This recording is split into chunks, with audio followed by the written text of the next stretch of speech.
베드로는 갈릴리 호수에서 물고기를 잡던 사람이었습니다.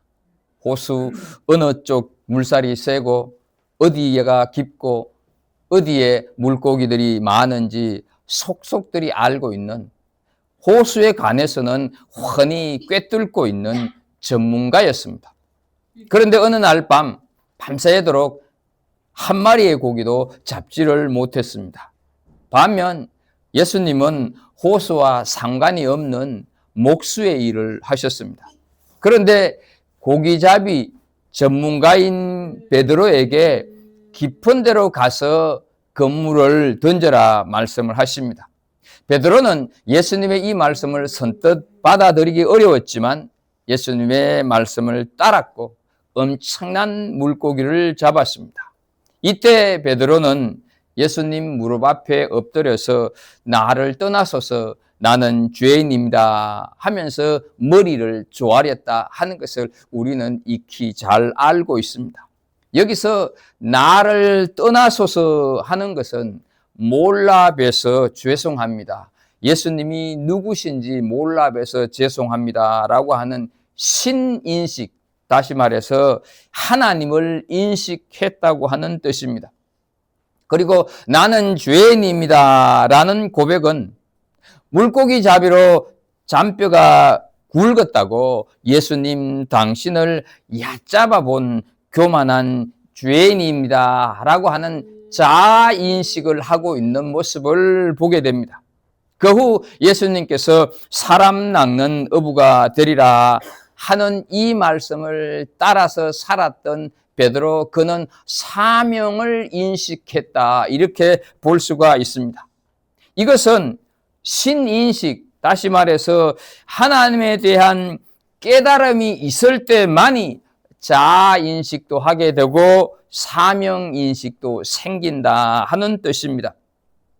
바울 사도는 로마를 거쳐서 당시 지구의 끝이라고 여겨졌던 오늘날 스페인까지 가서 복음을 전하는 것이 그의 소원이자 사명이었습니다.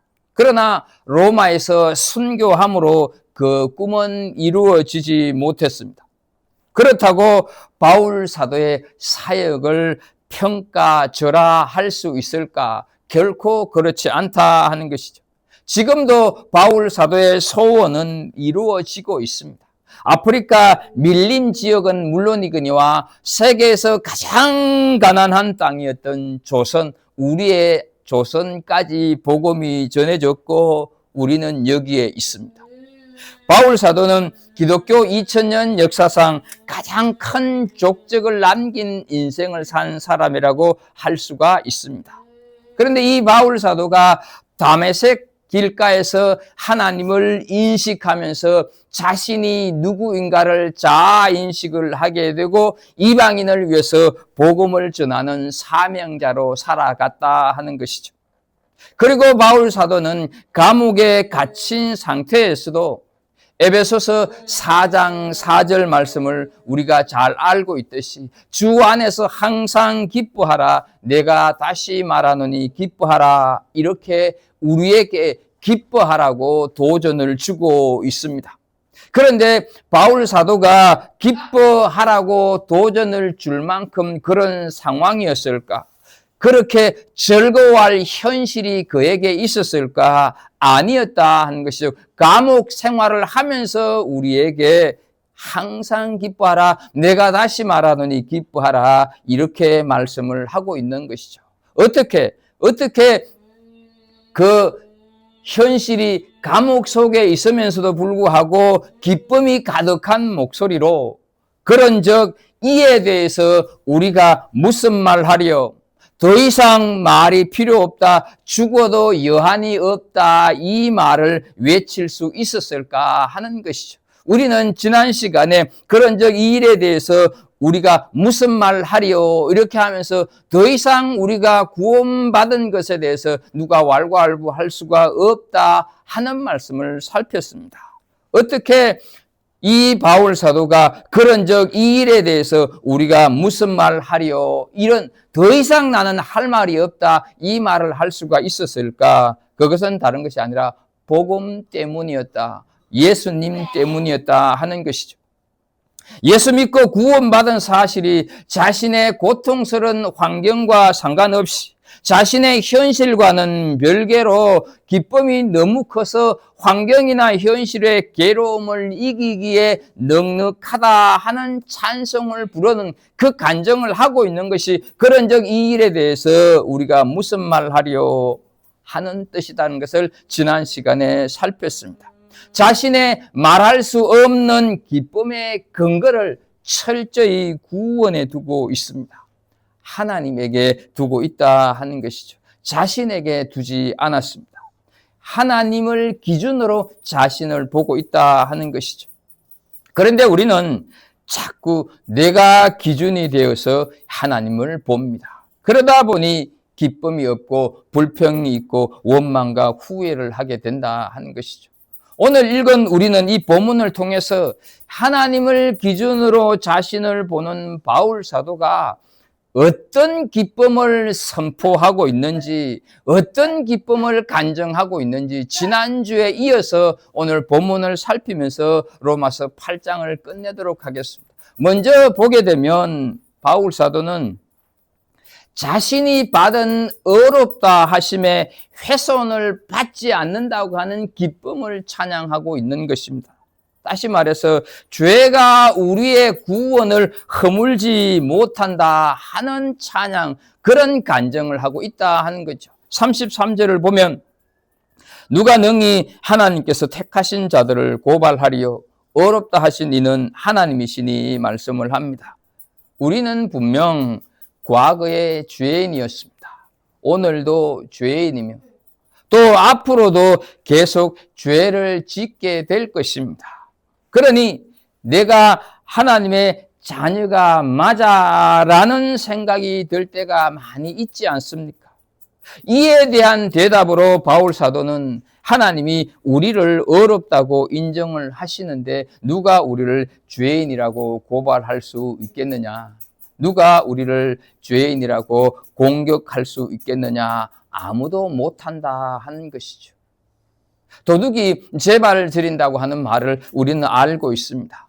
마찬가지로 우리가 믿음으로 얻은 어렵다함에 대한 확신이 약하면 언제든지 크고 작은 죄책감이 따라다닐 수가 있습니다.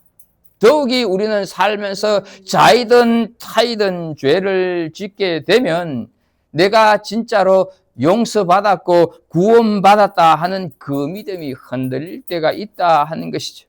주일 수요일 예배에 빠지지 않고 매일 말씀을 묵상하고 나름 기도도 하면서 생활하면 어려움이 유지되는 것 같고 구원받은 것 같은데 예배 생활이 나태해지면 내가 구원받은 것이 맞나 의심스럽습니다.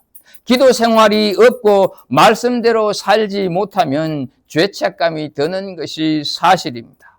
사탄은 우리의 이런 마음의 연약함을 빌미로 그리스도 예수를 믿는다고 웃기네 그건 위선이야 라며 정죄하고 달려든다 하는 것이죠.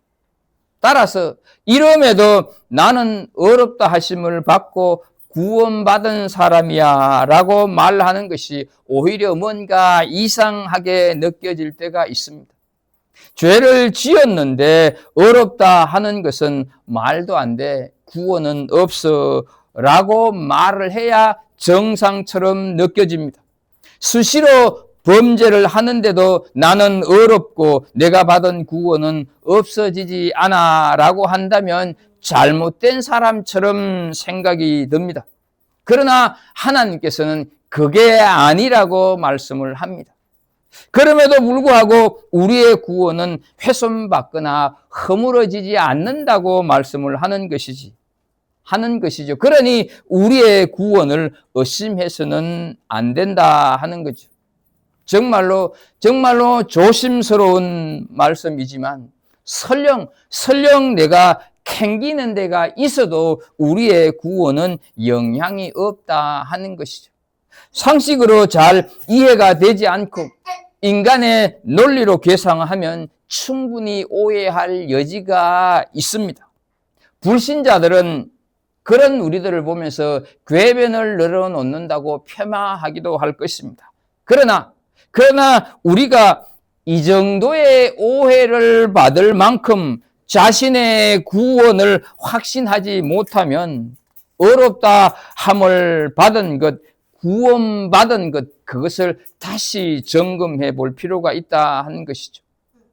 우리의 어렵다 함을 받은 것은 결코 훼손되거나 데미지를 입거나 결코 스크래치가 나는 그럴 정도의 가치 없는 어려움이 아니다 하는 것이죠.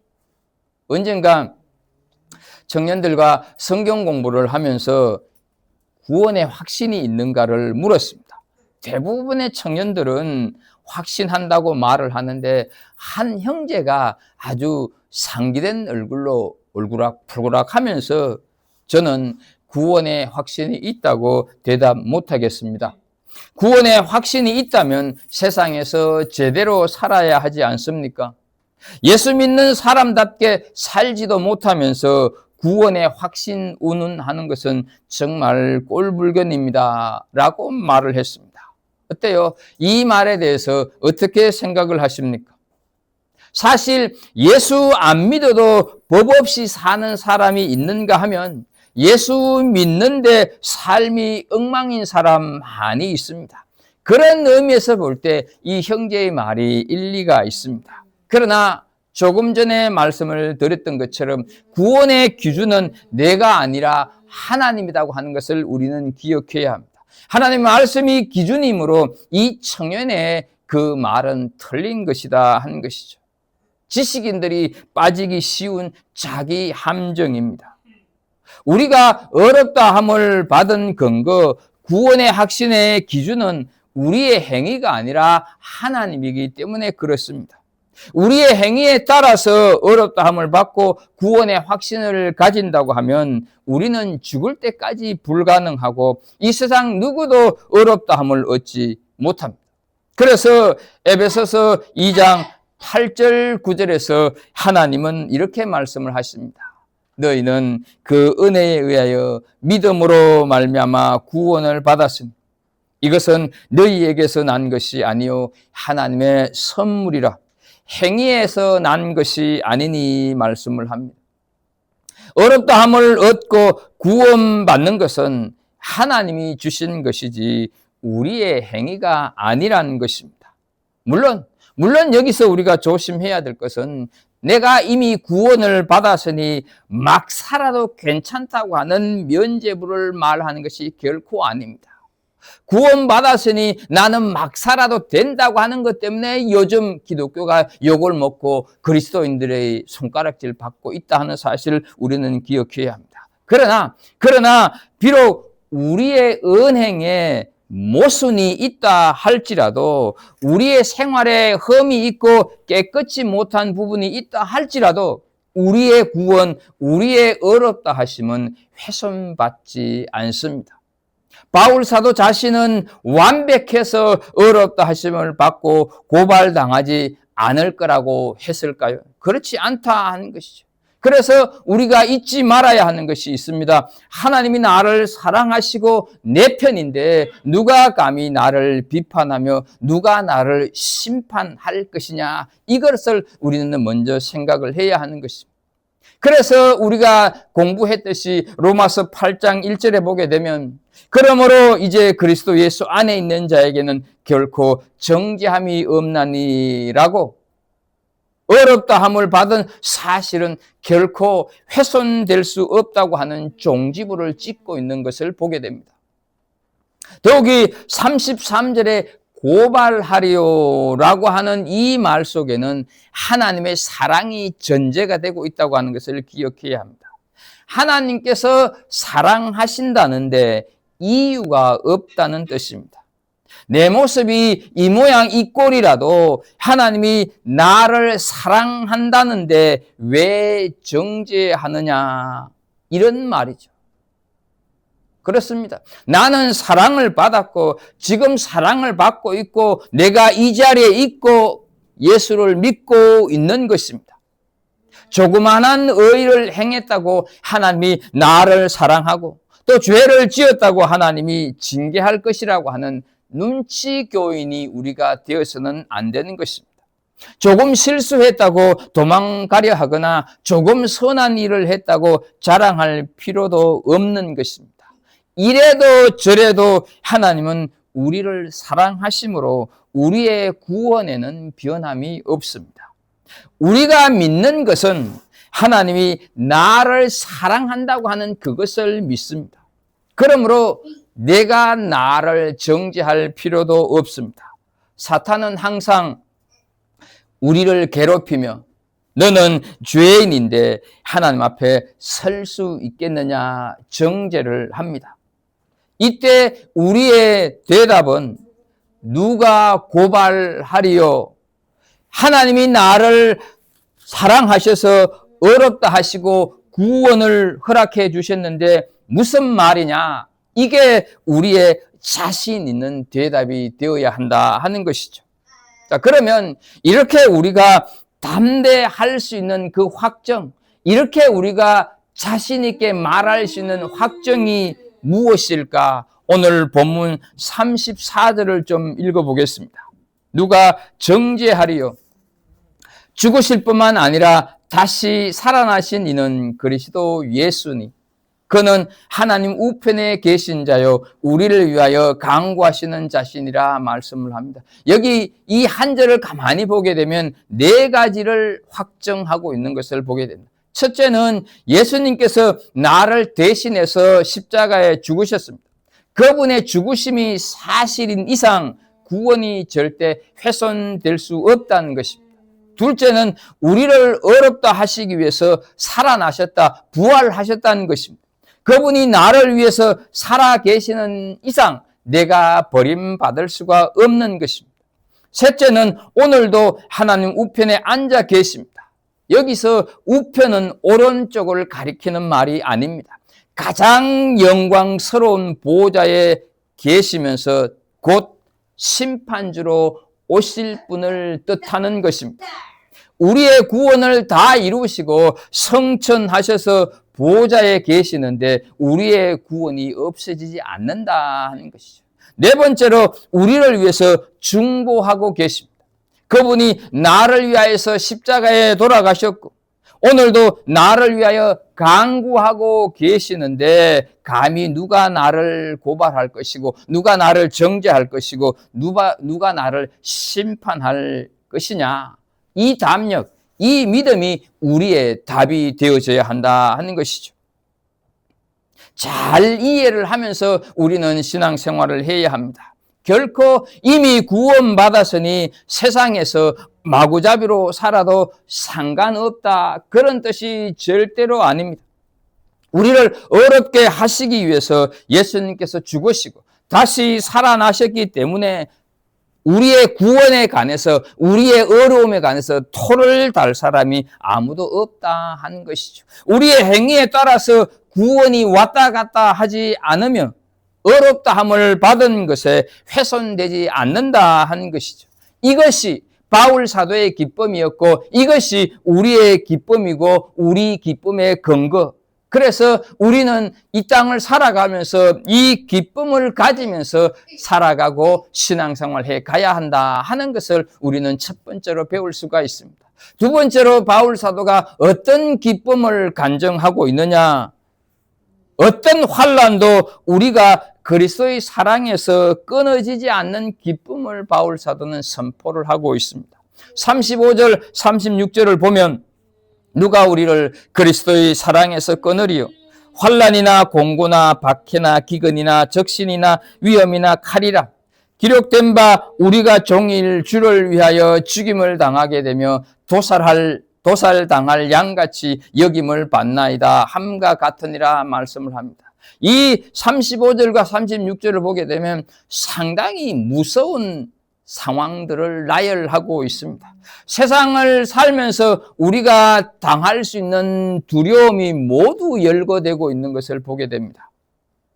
아무도 우리를 고발하거나 정죄할 사람이 없고 예수님께서 살아계시고 우편에서 우리를 중보하고 계십니다. 그렇다고 한다면 우리에게 좋은 일만 있어야 할 것 아닙니까? 그런데 그게 아니라는 것을 35절, 36절에서 말씀을 하고 있는 것이죠. 지금까지 우리가 살아와서 경험했던 것처럼 앞으로도 환난이 있을지 공고가 있을지 혹은 기근이 있을지 모른다 하는 것이죠. 여기서 말하는 환난의 뜻, 사진 좀 띄워주실래요? 40년, 50년 전에 우리 부모님들이 농사를 지을 때 사용하는 도리깨를 뜻하는 것이 여기서 말씀하고 있는 환난입니다.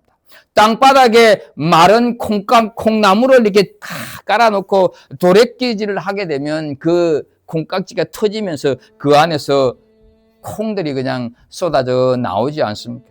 이처럼 우리가 살아가면서 우리가 도리끼질을 당하는 그런 환난을 당할 때도 있습니다.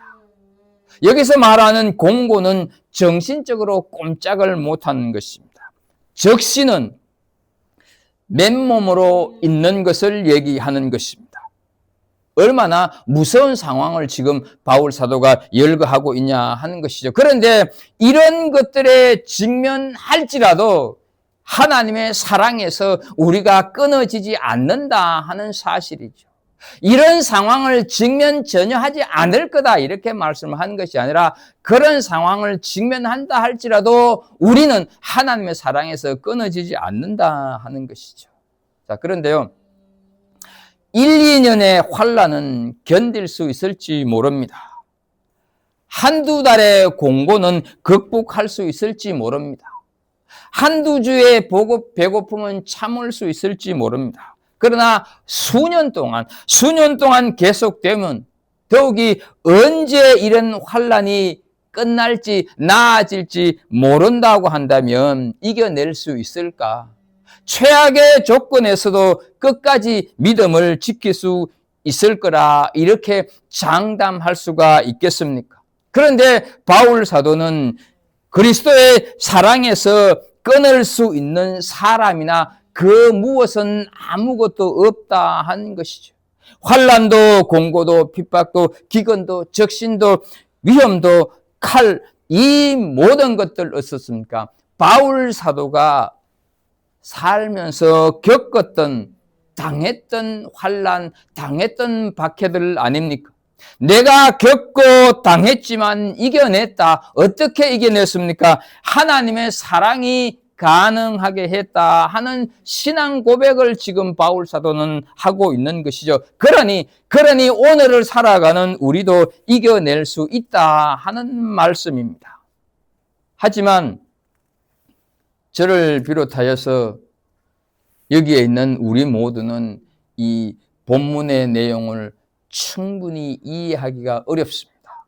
왜냐하면 우리가 언제 바울 사도처럼 예수 믿는다고 뺨이라도 한번 맞아본 적이 있냐 하는 것이죠. 우리가 언제 예수 믿는다고 감옥에 간 일이 있냐 하는 것이죠. 우리가 언제 예수 믿는다고 바울 사도처럼 굶거나 헐벗거나 쫓겨나 본 적이 있냐 하는 것이죠.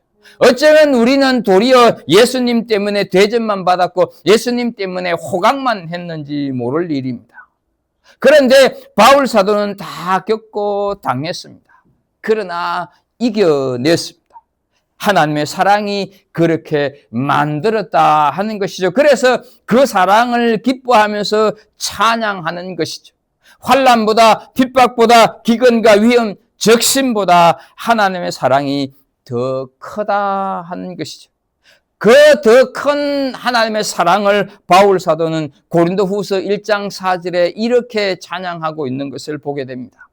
우리의 모든 환난 중에서 우리를 위로하사 우리로 하여금 하나님께 받는 위로로서 모든 환난 중에 있는 자들을 능히 위로하게 하시는 이시로다 말씀을 하고 있는 것이죠. 지금 혹시 어떤 환난 속에 있습니까? 공고나 위험에 처해 있습니까? 그래서 하나님이 의심스럽고 그래서 하나님을 불신하고 그래서 하나님을 원망하십니까? 환난도 핍박도 기근도 공고도 우리를 하나님의 사랑에서 끊을 수가 없습니다. 그 사랑을 우리가 알게 되면 그분이 우리 안에 들어오시게 되면 고통이, 환난이 해석될 뿐만 아니라 그 환난, 그 고통을 이길 수 있는 놀라운 힘이 생기는 것을 우리가 경험하게 되는 것입니다. 예수님께서 우리에게 주시는 것은 고통을 없애주시는 것이 아니라 그 고통을 견딜 수 있는 힘을 주신다고 하는 것을 기억해야 합니다. 그분이 주시는 능력으로 우리가 감당할 수 없는 이 시대적인 아픔이나 고통을 넉넉히 이길 수가 있는 것입니다. 참 놀라운 것은요, 예수님은 십자가를 지시기 전날 밤에 어떻습니까? 내가 이미 세상을 이겼노라 선포를 하십니다. 요한복음 16장 33절을 보면 세상에서는 너희가 환난을 당하나 담대하라, 내가 세상을 이겼노라 말씀을 합니다. 어때요? 십자가를 지시기 전에 이미 세상을 이겼기 때문에 내가 십자가를 진다, 이렇게 말씀을 하는 것이죠. 고통의 의미가 해석되어졌기 때문에 예수님께서는 친히 그 고통 속으로 뛰어드셨다 하는 것이죠. 우리도 마찬가지입니다. 인생 살아가면서 그 누구나 인생살이에 고통이 없는 사람 있습니까? 그러나 고통과 비교할 수 없는 기쁨이 있고 고통과 비교 안 되는 영광이 있다고 하는 것을 믿기 때문에 우리가 사는 것 아니냐 하는 것이죠. 고통은 우리가 어떻게 바라보느냐에 따라 달려 있습니다. 우리가 영생을 선물로 받았는데 이 육신의 삶을 다 한 후 영생의 삶이 정말로 우리가 상상할 수 없을 만큼 아름다움과 존귀함이 펼쳐지는 것이 우리가 죽은 다음에 하늘나라의 모습이다 하는 것, 이것이 정말로 믿어지면 이 땅에서 겪는 고통은 그렇게 크게 느껴지지 않는다 하는 것이죠. 그것을 우리는 바울 사도가 로마서 8장 18절 말씀을 통해서 생각하건대 현재의 고난은 장차 우리에게 나타날 영광과 비교할 수 없도다 고백하고 있다는 것을 우리는 이미 몇 주 전에 공부를 했습니다. 앞으로 올 영광이 얼마나 강렬할 것인가, 그것을 아는 것이 중요하지, 내게 있는 고통, 내가 당하고 있는 이 고통의 크기를 재고 있는 것은 고통을 더하게 할 뿐이다 하는 것이죠. 따라서 왜 나에게 고통이 있느냐, 이게 아니라 어떻게 이 고통을 이겨낼까, 여기에 초점이 맞춰져야 하는 것입니다. 그리고 거기에 초점을 맞추기 위해서는 이 고통을 내가 어떻게 이해하느냐가 대단히 중요하다 하는 것이죠. 여러분 한번 생각을 해보십시오. 하나님께서 전능하신 분이라고 한다면, 하나님께서 완전하신 분이라고 한다면 그분이 우리를 사랑하시는데 우리에게 어떻게 고통만 주시겠는가 하는 것이죠. 고통을 주실 때는 반드시 그 고통을 이길 수 있는 능력도 함께 주신다는 것이죠. 바울 사도는 지금 그것을 우리들에게 간증을 하고 있는 것입니다. 바울 사도가 간증하는 환난, 공고를 이기는 이 하나님의 사랑은 그렇게 될 거라 하는 예상을 지금 말하고 있는 것이 아니라 실제 상황인 것이죠. 바울 사도가 친히 체험했던 사랑을 말하는 것입니다.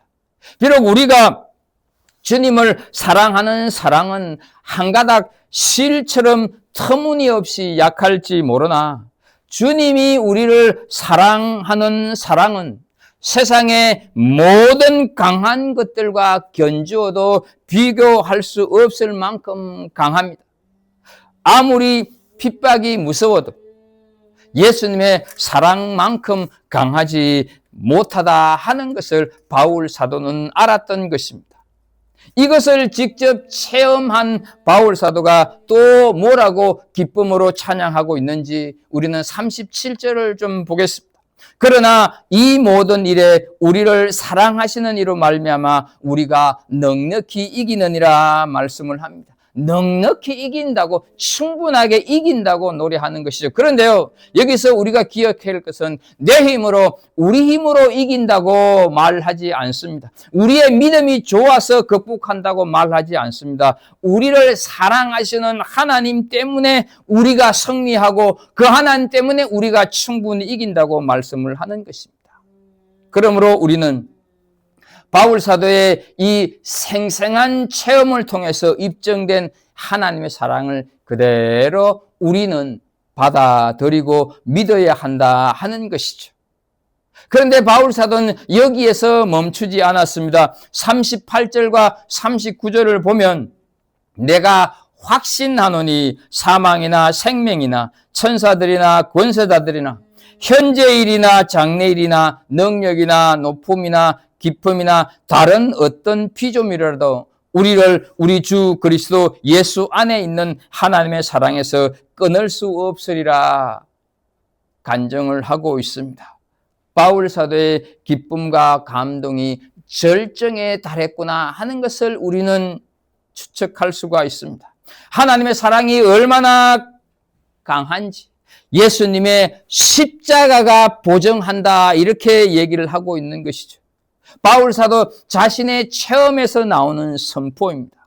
그 어떤 것도 우리를 우리 주 예수 그리스도 안에 있는 하나님의 사랑에서 끊을 수가 없다고 하는 확신의 찬양을 하는 것이죠. 우리가 신앙생활을 하면서 혹시 하나님의 사랑이 변할까 봐, 하나님의 사랑이 오락가락 할까 봐, 환난과 핍박을 당할 때 내 믿음이 흔들리면 어떻게 하나 불안하기보다는 우리는 하나님의 사랑 결코 변하지 않는다고 하는 사실에 더 큰 무게를 두고 하나님의 사랑을 우리는 진지하게 내 안으로 받아들일 필요가 있다 하는 것이죠. 그러면 도대체 사망도 높음도 깊음도 끊을 수 없는 그 변하지 않는 하나님의 사랑, 그 하나님의 사랑이 무엇인지 구체적으로 무엇을 얘기하는가? 그게 바로 십자가 사랑입니다. 지난주에 말씀을 드린 대로 외아들을 내어준 사랑입니다.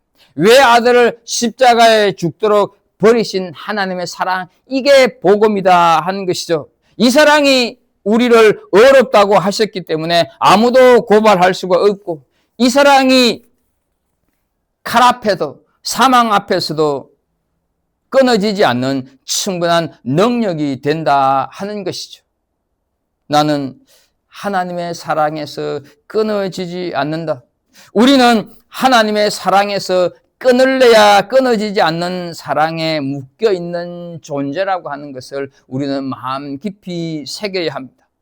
어쩌면 우리는 부모에게서도 이 사랑을 받지 못했었고, 형제 간에도 나누지 못했고, 이 사랑을 경험하지 못했기 때문에 하나님의 사랑을 온전하게 받아들이거나 하나님의 사랑을 온전히 신뢰하지 못할 수가 있습니다. 그러나 성령께서 우리 안에 오시면 이 사랑이 믿어지고, 이 사랑이 깨달아지고, 이 사랑이 느껴질 줄로 믿습니다.